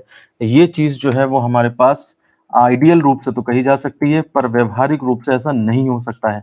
तो इसलिए व्यवहारिक रूप में कौन सी कंडीशंस आती हैं, तो इसलिए व्यवहारिक रूप में हम क्या कर सकते हैं, दो चीजें करेंगे फिर हम। अब ये नहीं मिल रहा तो दो काम करने पड़ेंगे। दीवारें जो हैं आप वो सुचालक ले लो, ठीक है ना। पूर्ण सुचालक तो नहीं मिल रहा है तो आप दीवारें कम से कम सुचालक ले लो, ठीक है। अच्छा, सुचालक लेने के बाद आप क्या करो, जो प्रोसेस करवा रहे हो उसे धीमे धीमे कराओ, अत्यंत धीमा करा दो प्रोसेस। प्रक्रम जो है वो अत्यंत धीमा करा दो। अत्यंत धीमा कराने से क्या होगा, जो सिलेंडर आपने एक झटके से ले आए थे नीचे और 100 जूल हीट बन गई थी, अब आप उसे धीरे धीरे धीरे धीरे लाओ ताकि आधा आधा एक एक जूल हीट बने, और वो जो दीवारें सुचालक हैं उनसे धीरे धीरे धीरे धीरे पास होता चला जाए। समझ रहे हैं आप बात को। तो उस केस में आप ये मान सकते हो कि हमारा जो प्रोसेस है वो आइसोथर्मल हो पाएगा। अब देखिए बात आती है इक्वेशन कौन सी फॉलो होती है यहाँ पे, तो समतापी गैस की इक्वेशन जो है देखिए PV is equal to R T होती है, और इसमें आपका चूंकि टेम्परेचर कांस्टेंट है, since T is equal to constant, तो ये भी कांस्टेंट ये भी कांस्टेंट, तो बचा क्या, PV is equal to constant. ये इक्वेशन फॉलो होती है। तो इक्वेशन की बात आई तो ये इक्वेशन फॉलो होती है। इसको हम P1 V1 is equal to P2 V2 ऐसे भी लिख सकते हैं। इसको बॉयल्स लॉ भी कहा जाता है, ठीक है ना। देखिए ये चीज ऐसी है, ये चीज तो हर कंडीशन में लगेगी चाहे कोई भी प्रक्रम हो। ये तो गैस कांस्टेंट है, वो सॉरी गैस इक्वेशन है, लेकिन इसमें भी आप थोड़ा सा ये कर सकते हो कि टेम्परेचर भी, ग्राफ इसका जो इधर प्रेशर इधर, तो ग्राफ इसका कुछ इस तरह से नजर आएगा, बढ़ता जाएगा। प्रेशर बढ़ा देंगे, अगर प्रेशर बढ़ा देंगे तो देखिए वॉल्यूम कम होता चला जाएगा, यहाँ से यहाँ तक ऐसे जा रहा है। ये उल्टा भी आ सकता है, कोई दिक्कत नहीं है, जैसे भी बना ले। तो प्रेशर और वॉल्यूम में इसका ये ग्राफ होता है, ठीक है। अब देखिए फर्स्ट लॉ ऑफ थर्मोडायनामिक्स तो हम अप्लाई करना आपको बता ही चुके हैं पहले, इसको तो हम नहीं देखेंगे। अब विशिष्ट ऊष्मा देखिए, लास्ट टॉपिक आता है, लेकिन इसको देखने से पहले आप थोड़ा सा विशिष्ट ऊष्मा के बारे में जान लीजिए तो ज्यादा बेटर रहेगा। हालांकि पहले हो सकता है छोटी क्लास में आपने देखा हो, फॉर्मूला होता है Q is equal to mc delta T. अगर मेरे पास एक मटेरियल है जिसका मास m है, ठीक है ना, और इसका टेम्परेचर मैं T1 से T2 यानी कि डेल्टा T इंक्रीमेंट कराना चाहता हूं, तो इसके लिए मुझे कितनी हीट इसे देनी पड़ेगी, उसके लिए ये फॉर्मूला चलता है। Formula Q is equal to M C delta T. केवल ऐसे ही मत याद करिए, ये भी देखिए क्या हो रहा है वहां पे, कौन सी घटनाएं घट रही हैं कि m मास है और उसको हम गर्म करना चाहते हैं तो कितनी हीट देनी पड़ेगी, उसके लिए फॉर्मूला होता है। इसके अंदर देखिए C जो ये कांस्टेंट है, यही कहलाता है आपका विशिष्ट ऊष्मा, ठीक है ना। तो अब हम इसी C को निकालेंगे, तो हम अब लिख देंगे वी नो दैट ये हमें मालूम है Q is equal to M C delta T. अब इसमें से C निकालोगे तो C is equal to Q by M into delta T हो जाएगा। आप देखिए समतापी प्रक्रम क्या होता है, समतापी प्रक्रम में टेम्परेचर कांस्टेंट यानी कि T is equal to constant, इसका मतलब डेल्टा टी क्या होगा, जीरो। टेम्परेचर बदलेगा ही नहीं, तो टेम्परेचर नहीं बदलेगा तो रख दो यहाँ पे, तो C is equal to Q by M into zero, यानी कि मिला करके C is equal to infinite आ जाएगा। एक नंबर का क्वेश्चन है जो आपसे पूछा जा सकता है कि समतापी प्रक्रम में जो है वो गैस की विशिष्ट ऊष्मा कितनी होती है, तो चार ऑप्शन दे देंगे, या फिर मान लिया सपोज पूछ ही लिया तो ये उसको निकालने का तरीका हुआ, और otherwise C equal to infinite direct है। डायरेक्ट भी आप लिख सकते हो, एक्चुअली अगर याद नहीं आप निकाल रहे हो तो रफ पे क्यों निकालना, फिर आप उधर ही निकाल दो। एक नंबर का क्वेश्चन है तो क्या हुआ, ये 2 लाइन लिखने में कितना टाइम लग रहा है।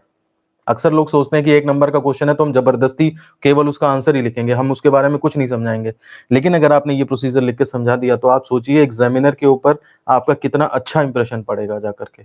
एक लास्ट पॉइंट और बढ़ा दीजिए, आंतरिक ऊर्जा, इंटरनल एनर्जी।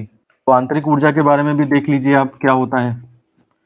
तो आंतरिक ऊर्जा जो होती है इस प्रक्रम में गैस की आंतरिक ऊर्जा, चूंकि टेम्परेचर कांस्टेंट है, और मैंने बताया सिस्टम में इंटरनल एनर्जी क्या होती है, अगर आइडियल गैस है तो टेम्परेचर के डायरेक्टली प्रोपोर्शनल होती है, तो टेम्परेचर अगर कांस्टेंट रहा तो इसका मतलब यू भी क्या होगा, वो आपका कांस्टेंट रहेगा। देखिए ये लॉजिकल पावर जो है वो सोचनी आनी चाहिए, इसके लिए आपको चिंतन मनन करना पड़ता है। ऐसा नहीं है कि किताब में देख लिया और बस उससे पढ़ लिया या कोई वीडियो देख लिया उससे कर लिया, वो तो सब ये हेल्पिंग टूल्स हैं। असली ब्रेन तो आपका अपने अंदर डेवलप करना है। एग्जाम में कोई वीडियो नहीं होगा आपके पास, कोई बुक नहीं होगी, कोई कॉपी नहीं होगी, आपका अपना दिमाग होगा और आपके पास कॉपी और पेन होगा बस। अब आपको उसी में परफॉर्म करना है, ठीक है ना। ऐसा नहीं है कि आपने वहां पे गूगल में सर्च मारा और लिख दिया, देख लिया वीडियो या कुछ हो गया, वहां पे तो आपको अपने दिमाग से लिखना है। तो इसलिए ये सब चीजें लॉजिकली आपको सोचनी आनी चाहिए। चलिए, तो हमारा समतापी प्रक्रम खत्म होता है।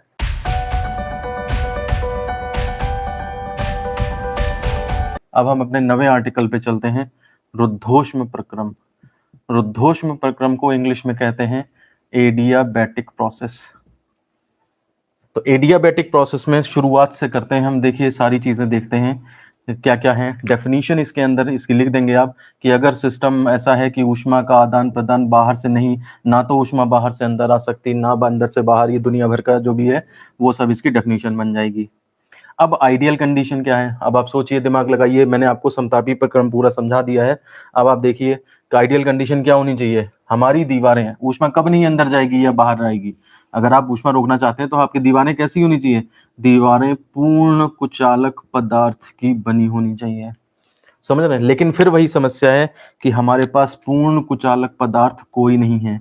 अगर मैं आपको एक बर्फ का टुकड़ा दे दूं और मैं कहूं इस बर्फ के टुकड़े को तुम्हें 4 दिन तक बर्फ ही बनाए रखना है, तो आप नहीं कर सकते ये काम। आप लाख इस पे कंबल लपेट लो, लाख इस पे बुरादा लपेट लो, कुछ भी कर डालो, ये इसमें बाहर से हीट आएगी और इसे पिघलाएगी। बुरादा उरादा और ये सब रखने से आप हो सकता है इसको 10-12 घंटे, 15 घंटे, 20 घंटे तक बचा ले जाओ, लेकिन अल्टीमेटली ये पिघलेगा ही पिघलेगा। इसका मतलब पूर्ण कुचालक कोई ऐसी चीज नहीं है जिसको मैं इससे घेर दूं और ये बर्फ बर्फ ही बनी रहे, ऐसा नहीं हो सकता। तो इसलिए ये, जबकि इलेक्ट्रिसिटी के कुचालक हैं, ऊष्मा ऊष्मा का कुचालक नहीं है, लेकिन विद्युत के कुचालक, इलेक्ट्रिसिटी के कुचालक मौजूद हैं। बैड कंडक्टर ही इलेक्ट्रिसिटी के हैं। आपका पास वायर है, घर में एक तार लगा हुआ है, इसके ऊपर प्लास्टिक का कवर है, आप इसे पकड़ लो, करंट बह रही है, आप प्लास्टिक को ऊपर से पकड़ लो और 2 महीने तक पकड़े रहो, आपको झटका नहीं लगेगा, लेकिन ये बर्फ पिघल जाएगी, जो अभी मैं एग्जांपल बता रहा था। तो इसलिए कोई जो है वो हमारे पास मटेरियल पूर्ण कुचालक नहीं है, तो फिर क्या करें। आइडियल कंडीशन तो ये है, होना चाहिए, लेकिन वास्तव में नहीं है, तो इसलिए बिहेवियरल कंडीशन ये आ जाएगी। 2 काम करने पड़ेंगे फिर हमें। दीवारें तो आप जो है वो जितना अच्छा कुचालक मिल सकता है उतना ले लो, और दूसरा काम ये करो कि प्रोसेस यानी कि जो आपका प्रक्रम है वो अत्यंत तीव्र कर दो। ठीक है ना, अत्यंत तीव्र का मतलब इतनी जल्दी पिस्टन और ये सब काम करो कि अगर हीट डेवलप हो और निकलना भी चाहे तो निकलने का टाइम ही ना मिले। समझ रहे हैं आप? जैसे मैंने वो बताया था साइकिल की ट्यूब फट गई थी, तो साइकिल की ट्यूब फटी तो एकदम से इतनी जल्दी हवा फैली बाहर कि उतनी देर में वो रिएक्ट नहीं कर पाई। तो हमें तो केवल फैलने तक से मतलब था ना, गैस फैली उतने दौरान ठंडी लगी, अब उसके बाद में उसका जो भी हो एटमॉस्फेयर से बाद में इंटरेक्ट करती रहे, कुछ भी करती रहे, जब तक वो फैल रही है हमारा प्रोसेस रुद्धोष्म में। और फैलने के बाद अब धीरे धीरे फिर वो समतापी हो जाए या जो भी हो जाए उससे हमें नहीं मतलब है। ऐसे ही मैं जब गैस से फूक रहा था ऐसे करके, तो एकदम से स्पीड बढ़ के एकदम से इतना निकलती है वो बाहर कि उसमें एटमॉस्फेयर से खुले एटमॉस्फेयर में जा रही है लेकिन रिएक्ट नहीं कर पा रही है, प्रोसेस जो है रुद्धोष्म हो जाएगा आपका। कोई कुचालक दीवार नहीं है लेकिन तब भी जो है वो इंटरेक्ट नहीं कर पा रही है क्योंकि प्रक्रम हम अत्यंत तीव्र कर रहे हैं। तो ये कंडीशन जो होती है ये बहुत ज्यादा जो है वो इंटरेस्टिंग कंडीशन है कि आपने जो है प्रोसेस इतना फास्ट कर दिया कि खुले में जो है साइकिल की ट्यूब फटी और हवा निकली और खुले एटमॉस्फेयर में है, कोई दीवार नहीं, ये दीवार लगाई ही नहीं आपने, और पता लगा जो है आपका प्रोसेस तब भी जो है वो रुद्धोष्म हो जाता है। ठीक है ना, तो ये जो हो गया आपका बिहेवियरल कंडीशन। अब इसके बाद हम आ जाते हैं इसके अंदर क्या इसका जो है वो इक्वेशन कौन सी फॉलो होती है। तो देखिए इक्वेशन जो है वो PV is equal to R T, ये तो अभी भी फॉलो होगी। ध्यान दीजिए इसमें कंफ्यूजन होता है बच्चों को। PV is equal to R T तो हर एक जगह फॉलो होनी है, अभी भी होगी। लेकिन इस प्रोसेस में जो है देखिए पी बदलेगा, अगर ये बदला वी बदला तो टी भी बदलेगा। यहाँ पे टेम्परेचर कांस्टेंट नहीं रहना है, वो ठंडा गर्म हो जाएगा, तो इसलिए टी भी बदलेगा। तो कहने का मतलब है अगर मैं P1 V1 करूं तो RT1 आ जाएगा, और मैं P2 V2 करूं तो RT2 आ जाएगा। कहने का मतलब है कांस्टेंट कुछ नहीं रह रहा है। तो ऐसी सिचुएशन में जब कुछ कांस्टेंट नहीं रह रहा है, सब कुछ तीनों की तीनों बदल रहे हैं, तो एक साइंटिस्ट ने बड़ा दिमाग लगा के एक रिलेशन निकाला। ठीक है ना, और जिसको वो साइंटिस्ट का नाम था पॉइजन। तो पॉइजन का जो रिलेशन है, पॉइसन का रिलेशन उसने निकाला कि P V to the power gamma is equal to constant. मतलब पी इंटू वी तो कांस्टेंट नहीं है, लेकिन P to V to the power gamma कर ले लें तो वो कांस्टेंट हो जाता है।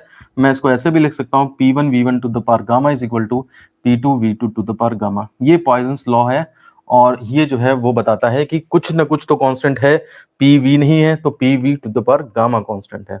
पी वी देखिए पी वी कांस्टेंट नहीं है, पी वी P1 V1 अगर आपका देखे तो RT1 है, और P2 V2 देखे तो RT2 है। लेकिन अगर P1 V1 to the power gamma करें और P2 V2 to the power gamma तो बराबर है। आप समझ गए ये रूल क्या है, पॉइसन लॉ क्या इंपॉर्टेंट है। पॉइसन लॉ लगने का मतलब ये नहीं है कि पीवी इक्वल टू आरटी नहीं लगेगा, वो तो होल्ड करेगा ही करेगा, लेकिन कांस्टेंट वाली जो बात है वो इससे आएगी, उससे नहीं आएगी। कुछ दिमाग के द्वार खुले। सचिन गामा क्या है? हाँ ठीक ठीक सही पूछा तुमने। देखिए गामा एक्चुअली इसके बारे में सिलेबस में नहीं है हमारे, मैं इसको अलग से बताता हूँ।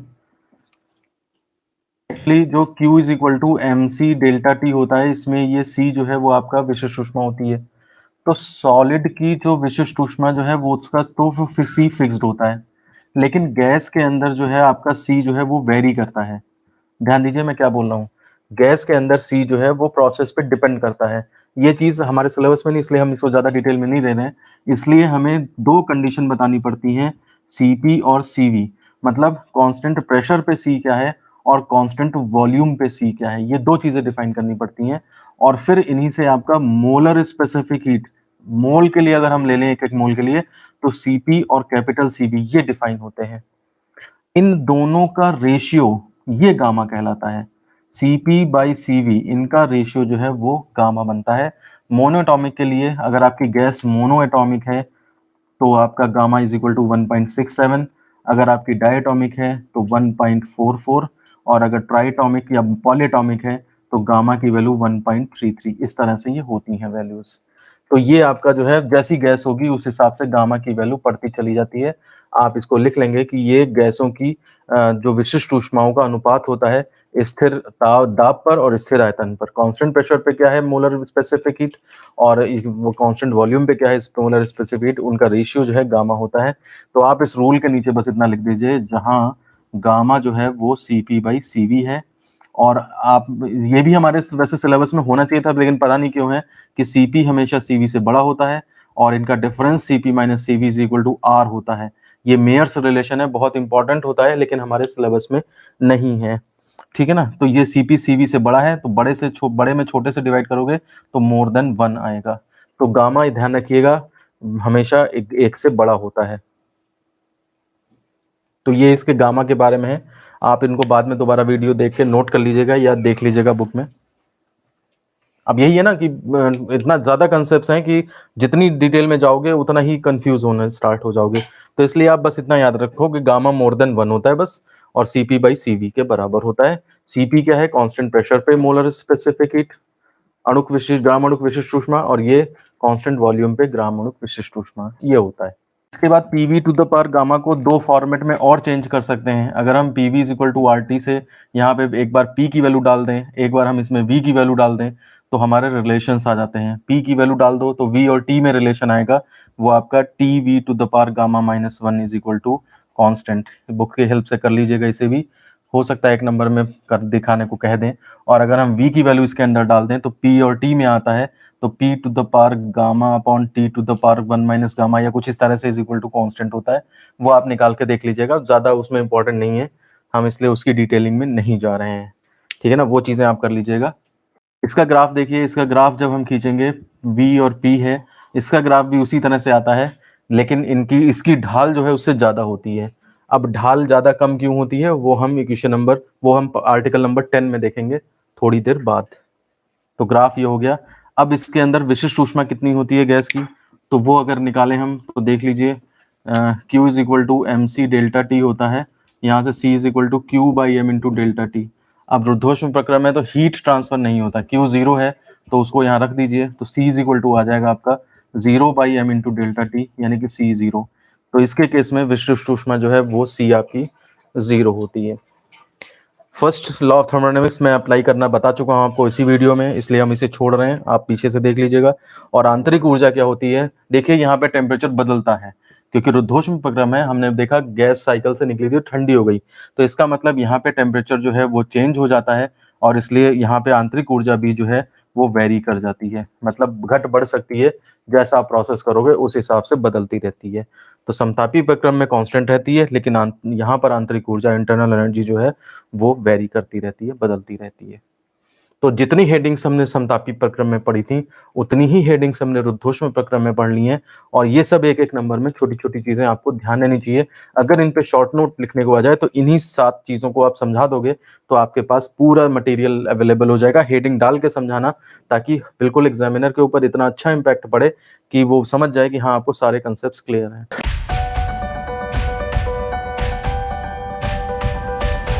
चलिए अब हम आते हैं समतापी व रुद्धोष्म वक्र की ढाल, slope of isothermal and adiabatic curve. हो सकता है कभी पूछ दे, और अदरवाइज इससे एक नंबर का अच्छा क्वेश्चन निकलता है, इसलिए हम इसे करवाए दे रहे हैं। देखिए समतापी वक्र और रुद्धोष्म वक्र की ढाल स्लोप निकालने के लिए हमने, अब देखिए बहुत अच्छी बात है, मैथमेटिक्स में हमने पढ़ लिया है कि अगर आपको y is equal to fx दिया है और कह रहा है स्लोप निकालो, तो dy/dx निकाल दो, ये स्लोप हो जाती है। समझ रहे बात आप। अब आप ये देखो यहाँ पे कि आपके पास एक्स वाई एक्सिस है, तो फंक्शन आपका जो है तो dy/dx निकालते हो। अब अगर आपके पास यहाँ पे वॉल्यूम और प्रेशर हो जाए, यहाँ पे तो इंडिकेटर डायग्राम होता है ना, तो इंडिकेटर डायग्राम में क्या निकालोगे जो स्लोप आ जाए, तो जैसे यहाँ पे dy/dx क्या है, ऐसे यहाँ पे क्या हो जाए dp/dv अगर निकाल दें तो इसका मतलब स्लोप आ जाएगी हमें। तो देखिए सबसे पहले हम समतापी प्रक्रम को समतापी का वो लेंगे प्रक्रम को, और आइसोथर्मल प्रोसेस में क्या इक्वेशन फॉलो होती है, देखिए PV is equal to constant, ये फॉलो होती है इक्वेशन। तो मैं क्या कर रहा हूं यहाँ पे, डिफरेंशिएटिंग बोथ साइड। ध्यान दीजिए, किसी लफड़े में पढ़ने की जरूरत नहीं है, आप सीधे सीधे डिफरेंशिएट कर दीजिए। तो डिफरेंशिएट करोगे तो D of PV is equal to D of constant. अब आप कहोगे D के नीचे तो कुछ लगा ही नहीं, ये भी एक तरीका है। आप ध्यान दीजिए, मैं आपको बताता हूं।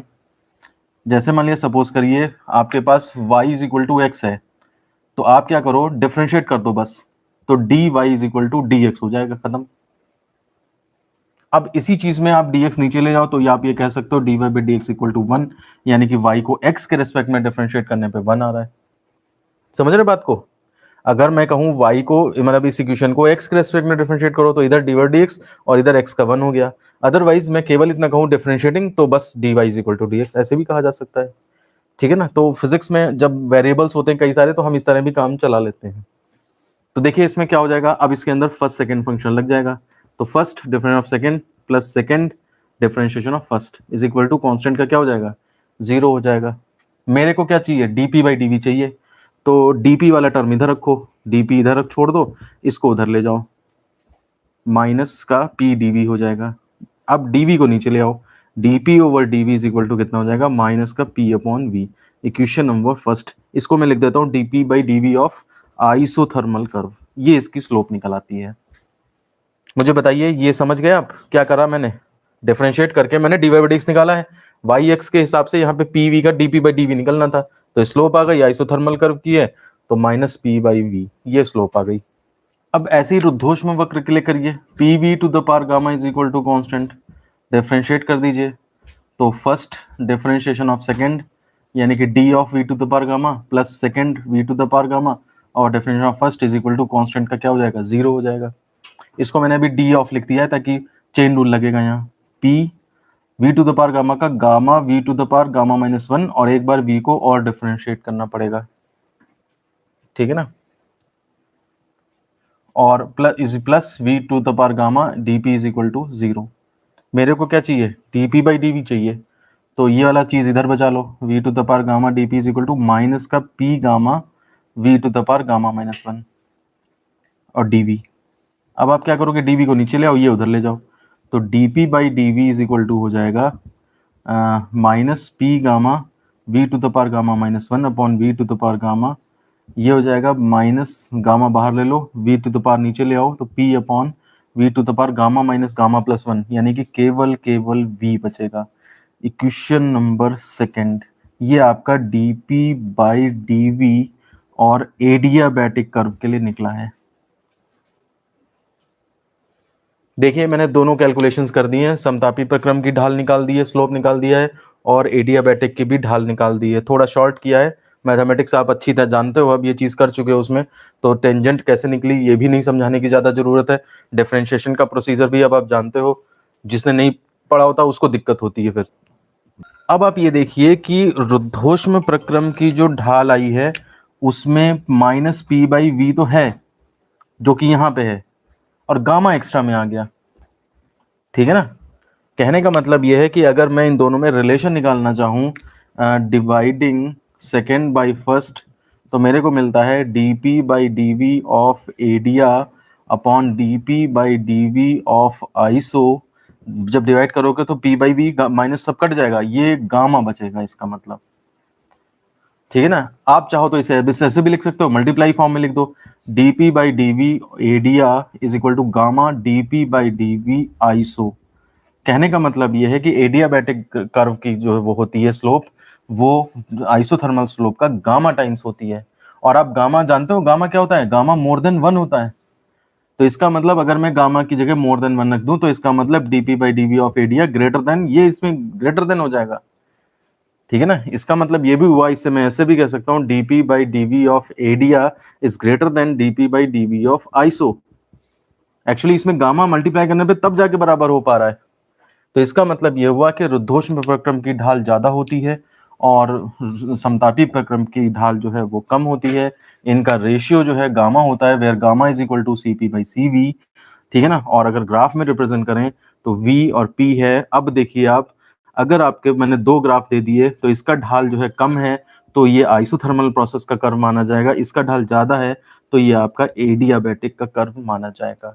तो अगर आपको दोनों कर्व दिए हैं एक ग्राफ में और पूछे आप कौन आइसो है कौन एडिया, तो आप बता सकते हैं आराम से, जिस तो थर्मल है जिसका ज्यादा ढाल मतलब चढ़ने में दिक्कत होगी आपको, उसमें अगर चढ़ना पड़े तो दिक्कत होगी ज्यादा। तो ढाल जिसकी ज्यादा है इसका मतलब ये डियाबेटिक का कर्व है, रुद्धोष्म वक्र का कर्व वक्र है, और ये आपका आइसोथर्मल समतापी वक्र है। अब इस तरह से हमारा जो है वो 10वां आर्टिकल कंप्लीट होता है। तो ठीक है, फिर आज के वीडियो में हम लोगों ने जो है वो थर्मोडायनेमिक्स को स्टार्टिंग से पढ़ा है और डिफरेंट डिफरेंट कंसेप्ट देखे, समतापी प्रक्रम रुद्धोष्म प्रक्रम ये इन तक पहुंच गए हम, और इनकी ढाल वगैरह में रिलेशन भी हमने निकाल दिया है। और अब इसके बाद जो है वो समतापी प्रक्रम में किया गया कार्य, रुद्धोष्म प्रक्रम में किया गया कार्य, ऊष्मा इंजन, रेफ्रिजरेटर और फिर उसके बाद आपका जो है वो ऊष्मागतिकी का द्वितीय नियम, फिर उसके बाद कार्नोट इंजन जो कि बहुत ज़्यादा इम्पोर्टेंट आर्टिकल है, और उसके बाद फिर रेफ्रिजरेशन मतलब जो आपका एयर कंडीशनिंग के कंसेप्ट हैं, ये सारी चीज़ें आपकी अभी रह जाती हैं, जो इस लेक्चर में कवर करना मुश्किल है। तो इसके लिए फिर हम आपका एक अलग से लेक्चर ले लेंगे और आज की क्लास को फिर हम यहीं पे ख़त्म करते हैं। धन्यवाद।